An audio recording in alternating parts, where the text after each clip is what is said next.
From fear of public speaking to flying, anything from an activity to an object can be a mental block. And we asked Dr. Rupy for a lesson on phobias and what you can do about them. All about the fear factor and phobias and even some unusual ones you might never have heard of. We're going to ask Dr. Rupy about that. Okay, phobias. I know there are a lot of common ones out there, maybe things like fear of heights, fear of climbing, claustrophobia. Are those some of the big ones? Those are, yes. So a phobia is actually an irrational fear. So an extreme fear that isn't normal. Now, if you're in a dangerous situation and you're fearful, that can be expected. However, when it comes to a phobia, it's something that is much stronger and more irrational. And so the symptoms of a phobia can range from very mild to just more of an aversion to fairly severe, and symptoms like having nausea, shortness of breath, sweating, and sometimes even passing out. So some of the more common ones are what you mentioned. So mostly situational, environmental, and to animals. And so some of those situational phobias are things like agoraphobia, which is fear of crowded places, or social phobias, which are things like public speaking. Some of the more common ones that you mentioned are like fear of heights. That's called acrophobia, or being on a plane, which is called aerophobia. Now, some of the animal ones that are common, I'm sure you can guess, like you said, arachnophobia, those spiders.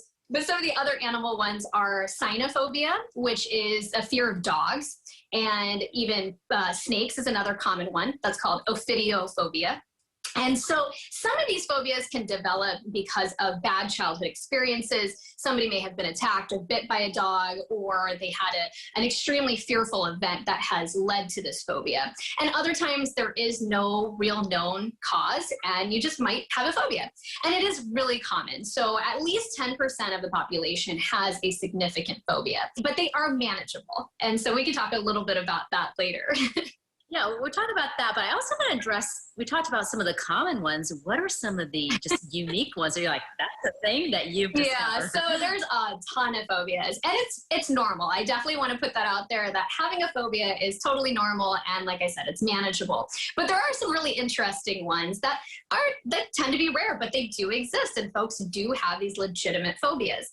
And so one of the ones that is fairly interesting is a fear of your own belly button, and that's called omphalophobia. And so folks who have this fear might just not want to see it. They might just put a Band-Aid over it and, try to avoid their own and others' belly buttons. Another really interesting one, I have to refer to my notes because of the name of this, and it's a little bit complicated to say, arachibutyrophobia. And that is the fear of peanut butter sticking to the top of your mouth. And so this usually arises from a bad childhood event where someone might have had peanut butter in their mouth and maybe even felt like they were choking on it. And so it's legitimate. These things they can definitely occur, and they can definitely cause problems. And when these things are severe, they can even interfere with daily life. Now, another interesting one, and again, I have to refer to my notes, and we will put this up on the screen as well. It's hippopotamostrosis alveophobia, the fear of long words. And ironically, I think it's one of the longest words in the dictionary. It's probably anyone on TV has that. The teleprompter and just goes and goes.